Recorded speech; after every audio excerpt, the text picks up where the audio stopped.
निर्भो निर्वैर अकाल मूरत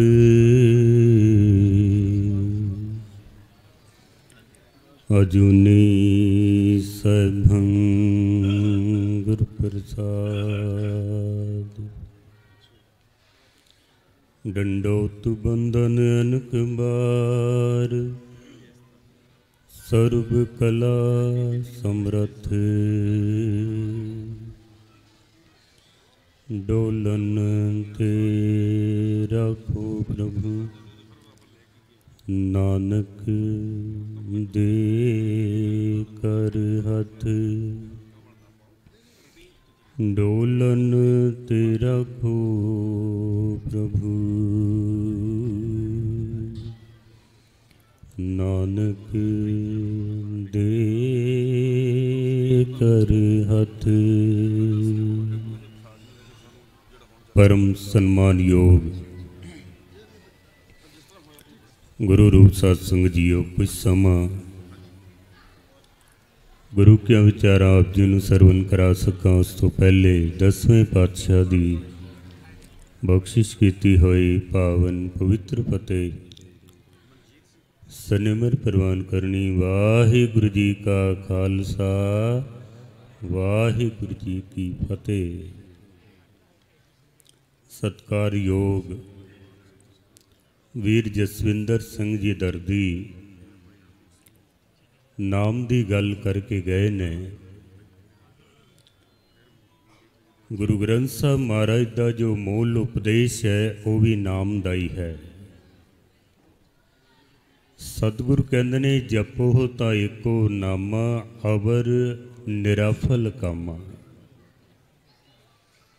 जपो तो एक परमेश्वर का नाम, बाकी जितने काम असी कर रहे हैं महाराज कहते ने सारे काम तेरे निराफल हैं। निराफल जिदा कोई फल नहीं मिलना है। गुरु अर्जन देव महाराज भी कहते ने अवर काज तेरे किते न काम, मिल साध संगत भज केवल नाम। परमेश्वर का एक नाम जप बस। गुरु रामदास महाराज कहते ने जिसने संसार विच आके नाम नहीं ना जपिया उदा संसार ते आउना बेकार है। जिन्नी ऐसा हर नाम ना चेतियो से काहे जग आए राम राजी।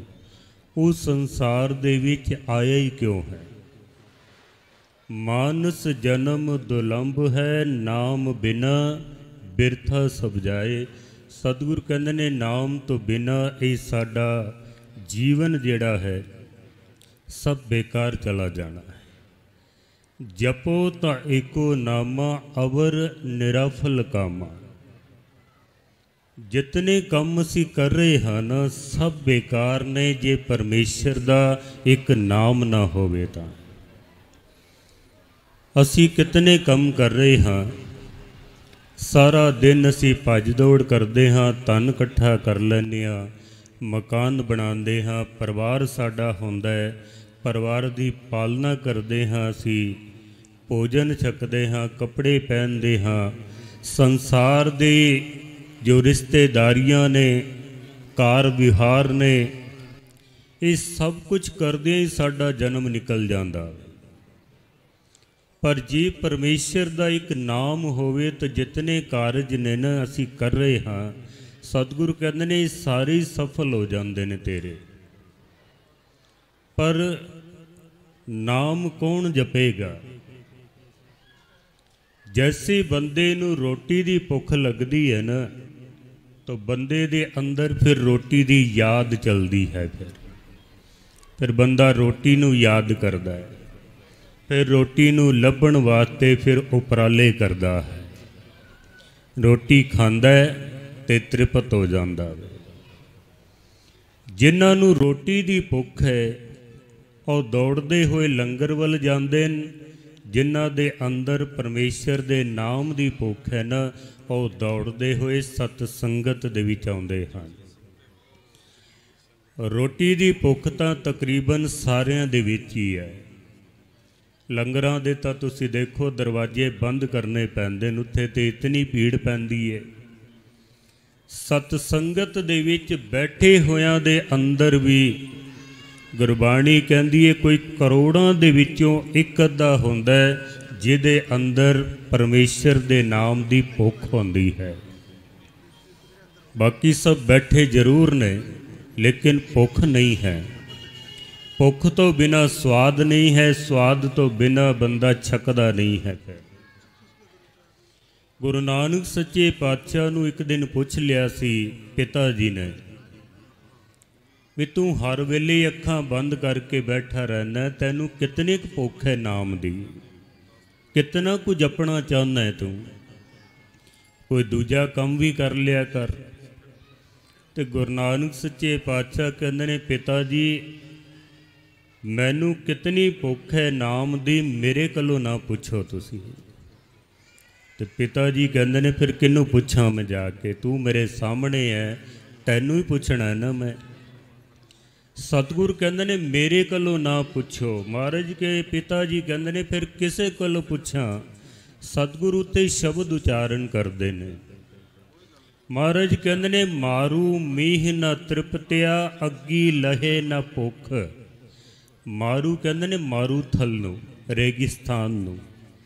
सतगुरु कहते ने पिता जी जे पूछना है ना मैनू नाम दी कितनी भुख है, तो फिर रेगिस्तान नूं जाके पिछो भी तैनू पानी दी कितनी प्यास है। बूंद बाद विच डिगदी है, पहले भी समा जाती है। अग्गी लहे ना भुख, अग नूं पुछो भी तैनू बालण दी कितनी भुख है। कदी किसे अग ने कहा कि हुण मेरे विच लकड़ा ना पाओ, तेल ना पाओ, अग कदी भी तृप्त नहीं होंदी है। राजा राज ना तृप्तिया, सायर भरे किसुक। राजे नूं कदी पुछ के देखो भी तैनू अपने राज भाग दी कितनी भुख है। कोई राजा कदी तृप्त नहीं होंदा है, वो चाहता है मेरा राज होर वड्डा होवे। सायर भरे किसुक, सायर कहते ने समुंदर नूं।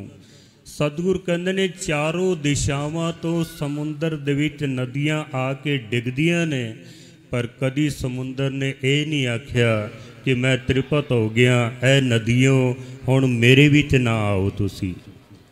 समुंदर कदी तृप्त नहीं होंदा। ते महाराज कहते ने नानक सच्चे नाम की खेती पुछा पुछ। ते तुसी मैनू पुछदे पियो भी नाम दी कितनी भुख होनी चाहिए है। महाराज कहते ने रेगिस्तान नूं जाके पुछो, जे पुछना है तो अग नूं जाके पुछो तैनू बालण दी कितनी भुख है। महाराज कहते ने इन्हां तमाम वस्तुआं तो भी 100 गुणा ज़्यादा मेरे अंदर नाम दी भुख है। असी बैठे हैं इत्थे ज्ञानी संत सिंह जी मस्कीन साहब जी जो दास दे विद्या दाता भी ने, उन्हां दे अंदर कितनी भुख से नाम दी। तकरीबन कोई 13 साल की उम्र दे विच ही घर छोड़ के चले जाते हैं। क्यों? अंदर एक तड़प सी उन्हां दे अंदर।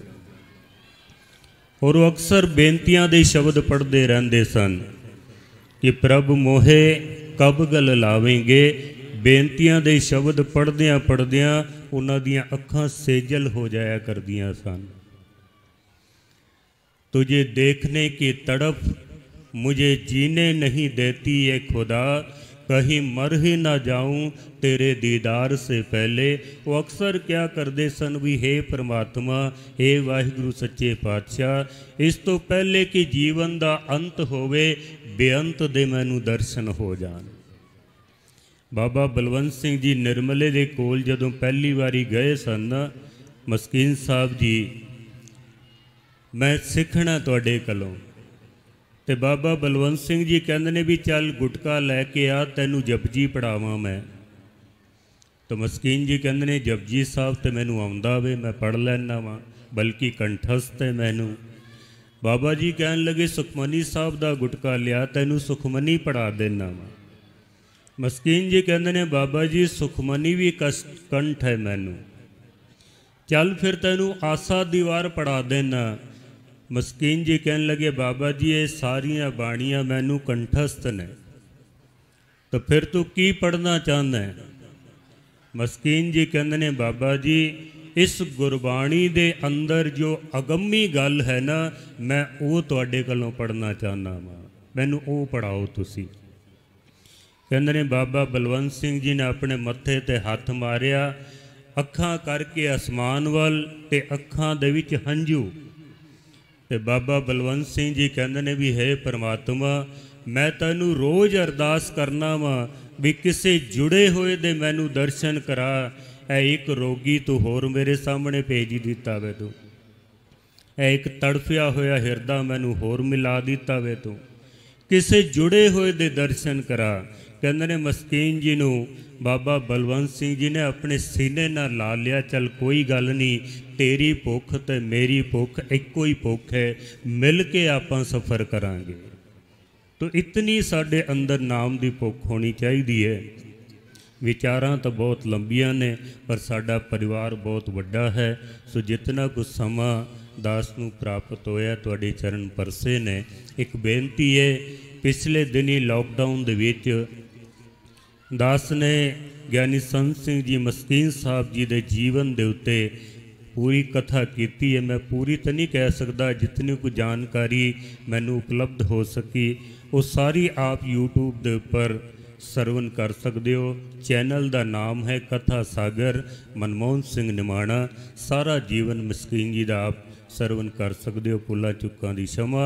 वाहिगुरू जी का खालसा वाहिगुरू जी की फतेह। बहुत बहुत धन्यवाद सत्कारयोग ज्ञानी मनमोहन सिंह जी निमाणा दा।